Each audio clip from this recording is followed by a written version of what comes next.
మొదట లండన్ని, ఆ తర్వాతన 11 నగరాలు ఏవైతే ముస్లింలు ఎక్కువగా ఉన్నటువంటి నగరాలు, ఆ తర్వాత టోటల్ బ్రిటన్. ఓవరాల్గా 2040 కల్లా 2050కి బ్రిటన్ కాస్త తొలి యూరోపియన్ ఇస్లామిక్ కంట్రీగా మారబోతోంది. ఇప్పటికే అక్కడ డెమోగ్రఫిక్ చేంజెస్ వచ్చేసినాయి.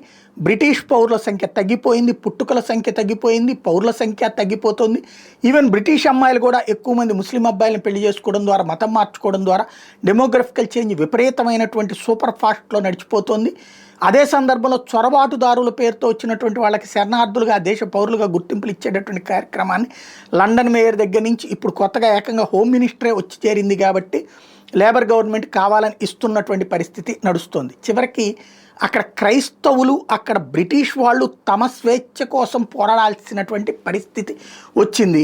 క్రైస్తవులకు సంబంధించి లండన్లో అతి పెద్దదైనటువంటి వెస్ట్ మినిస్టర్ ఎబే ఉన్నటువంటి ఆంగ్లికన్ చర్చ్ ఏదైతే ఉందో, ఆంగ్లికన్ చర్చ్ అనేటటువంటిది అతి పెద్దదైనటువంటి, అతి పురాతనమైనటువంటి చర్చి బ్రిటన్లో.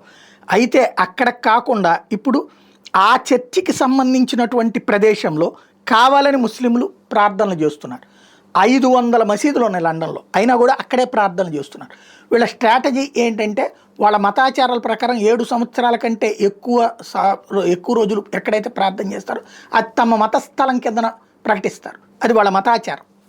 వాస్తవానికి బాబ్రీ ఇన్సిడెంట్లో బాబ్రీ ఎప్పటి నుంచినో ప్రార్థనలు మానేశారు, ఎందుకంటే అక్కడ గుడి ఉంది అన్నటువంటి ఉద్దేశంతో విగ్రహం వచ్చాక. అయితే ఆ తర్వాత కాంగ్రెస్ పార్టీ ములాయం సింగ్ కలిసి ముస్లింల్ని ఈ విధానం ప్రకారం మీరు తీసుకోవచ్చు అంటూ కావాలని అక్కడ ప్రార్థనలు చేయించేవాళ్ళు అనమాట. తద్వారా ఏళ్ల తరబడి మేము ప్రార్థన చేస్తున్నాం కాబట్టి అని సుప్రీంకోర్టుకు కూడా వెళ్ళారు. అదే ఇక్కడ తెలివితేటలు అనమాట. ఇక్కడ కూడా క్రైస్తవుల స్థలాలు స్వాధీనం చేసుకోవడానికి కొత్త ఎత్తుగడ వేస్తున్నారు.